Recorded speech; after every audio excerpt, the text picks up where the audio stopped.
Welcome to the AI Applied podcast. I'm your host, Jaden Schaefer. Each week, I cover breaking AI news, tools, and interview experts giving you actionable tips on applying AI into your career, job, workflows, and life. Make sure that you go to aibox.ai, link in the show notes, to join the waitlist for our new AI platform. We're going to be launching an incredible platform that allows you to build anything you want with workflows in AI. So you're able to chain together ChatGPT and image generators and audio generators to make really powerful apps for your organization, or you can host them on our marketplace and actually generate royalties from them. So make sure to go to aibox.ai and join the waitlist. In addition, if you like the podcast, if you could do me a massive favor and please leave us a review on Apple or Spotify or wherever you listen to your podcast. This helps me be able to get better guests on here as they check the reviews to see how you guys are liking it. So if you could please do that, I would really appreciate it. One area in AI in particular that has kind of got my attention that I think is really interesting is integrating. Of course, we're seeing a lot of ChatGPT integrated into software, different AI models integrated into software. But something that I think is really interesting is integrating AI into hardware and like physical devices. We're seeing this with, Humane is doing one where they have ChatGPT and some other AI models integrated in this little puck device that goes into your pocket, and it has a projector and cameras and all this like really, high-techy stuff they want to replace a smartphone essentially with. We'll see if that's successful. But that's not obviously the only hardware device implementing AI. There's a ton of different applications, but I feel like they don't get a lot of coverage or attention because typically we're talking about, X, Y, and Z new AI model could do this new amazing thing, which I think is really important and perhaps the bigger story. But I do think there's a lot of these smaller stories where it's like, okay, the software has been built, but now how is it getting integrated into things? How is it getting made really easily accessible and solving problems that customers had that weren't possible to solve before? So one of those stories that I want to talk about today is actually a bicycle that is integrating ChatGPT. And I know that sounds crazy, so bear with me. But today on the podcast, let's dive into what exactly is going on here. So a lot of this was recently unveiled. There's something called Eurobike 2023, a big bike conference. And Urtopia talked about a really interesting innovation, which essentially is a Fusion e-bike equipped with ChatGPT. So essentially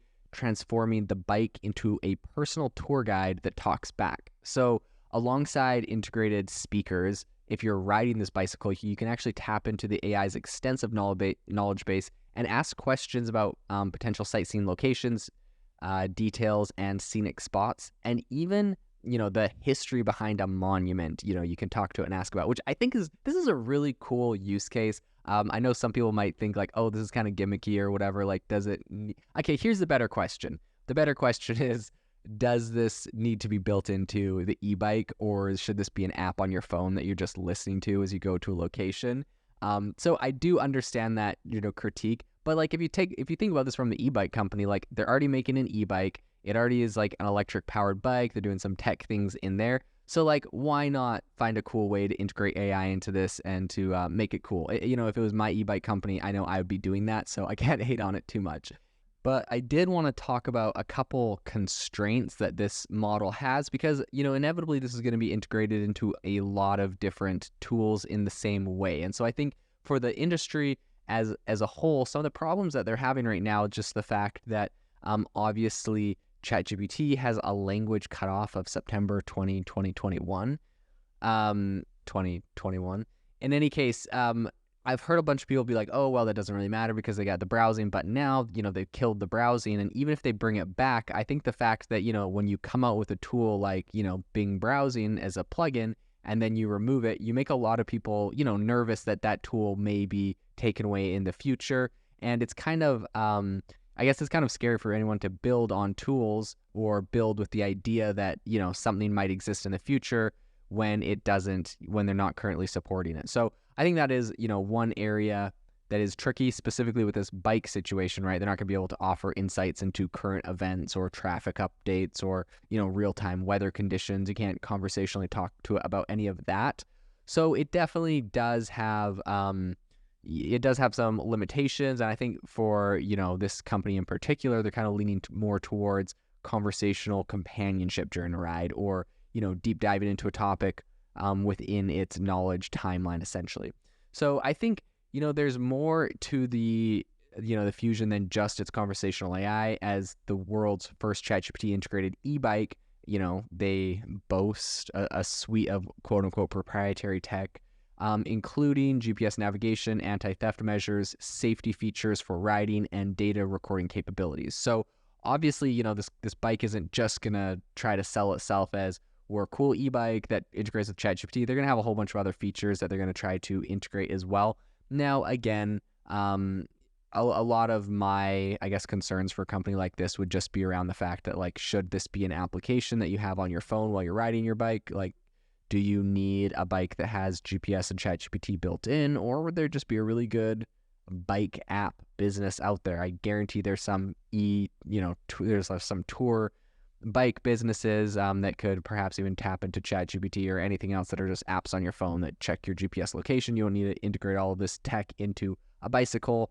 The thing with a phone is that obviously you're upgrading this thing every few years, and so you're going to get the latest and greatest when it comes to GPS and everything else. But when you buy a bicycle, someone expects that thing to last for 10 plus years, and so the tech might seem pretty outdated pretty quick. I think that's another issue that a lot of this hardware integrating with AI will have to come to grips with.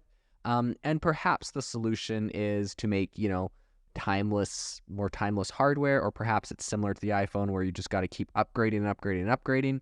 So I think either way you want to cut it, this is an issue that these types of companies are going to find. I do think that, no doubt this is a very interesting space. This is something really interesting that people are building with. But, companies do have to think about the fact that they have to think about the lifespan of their hardware. For example, I used to be big into sailing. I've sailed from California all the way to the South Pacific. I visited most of the islands in the South Pacific. I sailed for a year, and on board our ship, we had a lot of different boat tech specifically. Right now, I can imagine a lot of ways that AI is going to start getting integrated into a lot of that boat tech.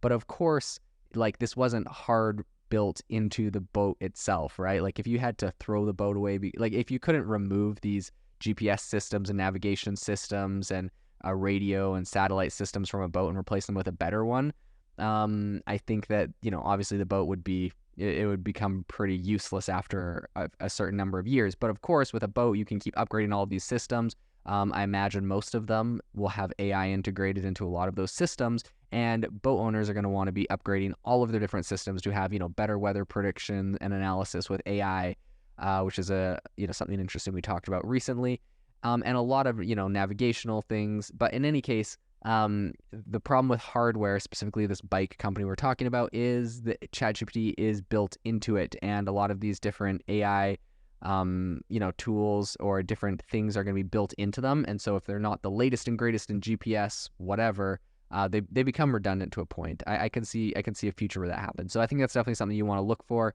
You want to think about when you're buying hardware. And I think that's the reason why you have to ask yourself the question, could this tool or feature built into my hardware be an application on my phone? Because you just know your phone's going to get updated, so it will get the latest and greatest and highest tech stuff that can help support that. But in any case, I think that this is a cool product, this is a cool space, and this is an important conversation to have now.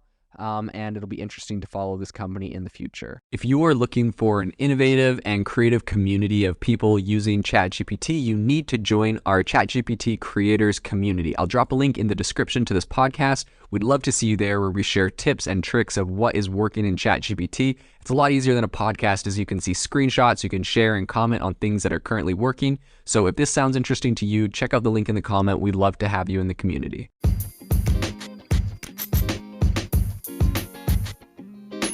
Thank you for tuning in to the AI Applied podcast. Make sure to rate this wherever you listen to your podcasts, and have a fantastic rest of your day.